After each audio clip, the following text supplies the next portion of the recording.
There are reports that Nintendo are looking to make a Switch Pro console that has 4K resolution. And at first I was thinking there's no way, because they can't even do 720p on the Switch. So how are they going to be able to do 4K? So I started looking at it a little bit more, and I still remain unconvinced, but I think it's possible that it could happen. And we're going to get into how they're going to do just that. But first, let's go to the Bloomberg article about the 4K Switch console. So Bloomberg writes, Nintendo plans upgraded Switch console and major games for 2021. The specifications of the new machine have yet to be finalized, though the Kyoto-based company has looked into including more computing power and 4K high-definition graphics. People briefed on the strategy told Bloomberg News, asking not to be identified because it's private. Nintendo faces stiff competition for gamers' attention this fall, as the PlayStation 5 and Xbox Series X are set to arrive in time for the shopping season. So I started thinking about how Nintendo were going to pull this off if they were going to do a Switch 4K console. And there really is only two ways that they could go about this. One is if they did it with native 4K, and there really isn't anything out on the market that could possibly achieve this, given the power requirements of a handheld console. You simply can't have 4K on a handheld, given that it's already difficult enough for 4K on a home console or a PC, for example. So that probably wouldn't come for at least another generation or so. Now, number two is that you could possibly do it on DLSS, and that is probably the only way Nintendo would be able to get it to that resolution.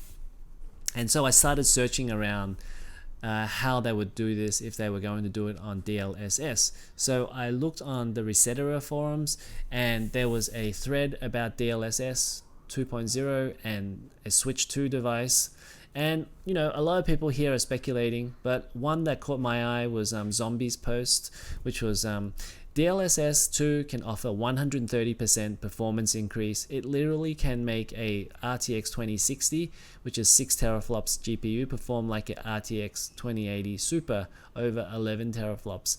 A Switch successor should have a docked performance above 3 teraflops, and Ampere has an IPC advantage over RDNA 2, giving us somewhere around 8 teraflops Ampere thanks to DLSS 2.0's boost. Now, he goes on and on to say about how 8 teraflops or 9 teraflops would probably match a PS5, which is probably where you need to be at if you want to do a 4K console. But you really need about 3 teraflops in actual GPU performance if you were going to do that. Now, if we try to fill in some gaps here, to get to 3 teraflops with a current gen APU, there really isn't a APU out there that could do that at the moment. You have the RYZEN 4000 mobile chips, which currently do about 1.8 teraflops on about 15 watts of power. And obviously you can't really compare the two architectures, but it gives you an idea of like how much power is really needed. So Nvidia hasn't really done anything with their Tegra X1 chip that is currently in the Nintendo Switch. There hasn't been a new version of it. So if they were to come out with a 4K Switch, it would really have to be a brand new chip design. And it would probably be one that is on the 5nm process rather than 7nm. And you would really need to be on the 5nm process because for the reasons that I just laid out with AMD, their 7nm Ryzen 4000 chips, they are not quite there yet in terms of performance to power ratio. You really need 3 teraflops at about 10 watts power to do a 4K switch with DLSS. Now here's an article from EE News, and it lists Nvidia as one of the customers for 5nm TSMC production. It says the 7 companies listed in the report are Advanced Micro Devices, AMD, Apple, Bitmain, Intel, MediaTek, Nvidia, and Qualcomm. So we know Nvidia are making a 5nm chip, but we just don't know what it is.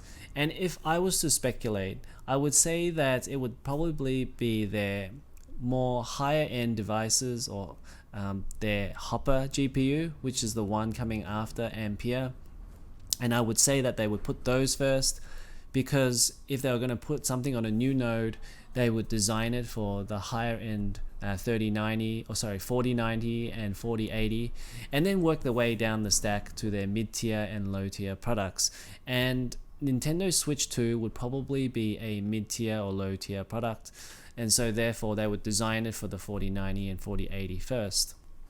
And as you know, with the Nintendo Switch 2, it'd probably be around the same price, right? $299. Therefore, you're looking at around maybe like $150 chip. So I think this would be a pretty low margin product for Nvidia. It still would be a good order of about 30 million, 40 million units, but still they would probably be looking to do their Hopper architecture first, or Hopper GPUs first. The Hopper GPUs will probably come out in late 2021, so you're really looking at maybe 2022 to 2023 when the Nintendo Switch 2 with 4K capabilities with DLSS will come out. Now, there might be a Nintendo Switch refresh next year that might come on, say, like a 7nm process, and that will be good because that will probably save on battery life, but it probably won't be 4K capable. Now, even though I think it's pretty unlikely that there will be a Nintendo Switch 2 4K device that's going to come out next year, I will just leave with this article that may give a glimmer of hope. And it says here, Nvidia job listing hints at future consoles with DLSS 2.0 support. And this was posted on Overclock 3D Net, and it was published on 31st July 2020. And it says here, Nvidia has placed a job listing for a senior embedded graphics engineer on LinkedIn, hoping to bring new talent into the company's Tegra solution engineering team to work on next generation graphics and AI technologies for gaming consoles and AI edge devices. Alright, so I think I can do a better job of recapping this than what I did yesterday, so I'm going to record it again.